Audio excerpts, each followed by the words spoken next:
Hello guys, update po tayo guys sa ating 5 piso, no? So sa mga baguhan dyan sa ating channel, no? So yung kayo po ay skip ng videos, pa-share natin yung videos, no?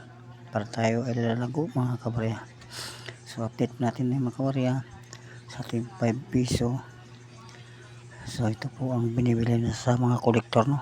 Yung 5 piso mga ganito, mga UNC mga kabarya. Ano ibig sabihin ng UNC? Yung bagong bago, no? Yung makinang pa. Ayan mga kabarya. So may luster pa yan mga kabarya, no?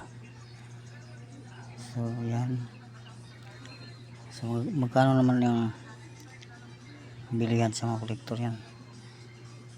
So pag ito mga kabarya, mga UNC, ayan, makinang pa mga kabarya, UNC ang inyong barya.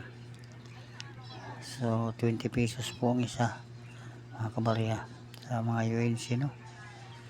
So makinang pa. So yan, bago pa yan mga kabarya. May luster po mga kabarya. Yan po ay binibili ng 20 pesos ang isa. So yan. So non-magnetic po yan mga kabarya. Hindi po dumidikit sa magnet, no? Hindi po dumidikit sa magnet. Yan. Hindi yan dumidikit sa magnet mga kabarya.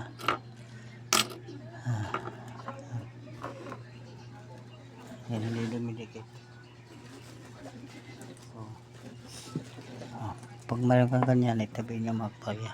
Ito yung ating dumidikit mga kabarya. Kung ito mga kabarya hindi. Yan.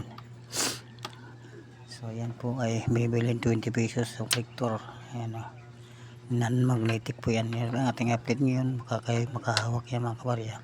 Nakakita, no? Ay yan po ay 20 pesos lang ang halaga yung mga kabarya. Magbuwag seat yung mga kolektor. Yan po ay ginagamit nila yan. Pagbuo ng kolektor sa mga seat, no? Yan, 5 piso yung ating update mga kabarya sa araw na ito. So ugali nyo mag-subscribe at mag-like, i-share nyo sa mga friends yung mga kabarya. Maraming salamat. 20 pesos ang bilihan po mga kabarya.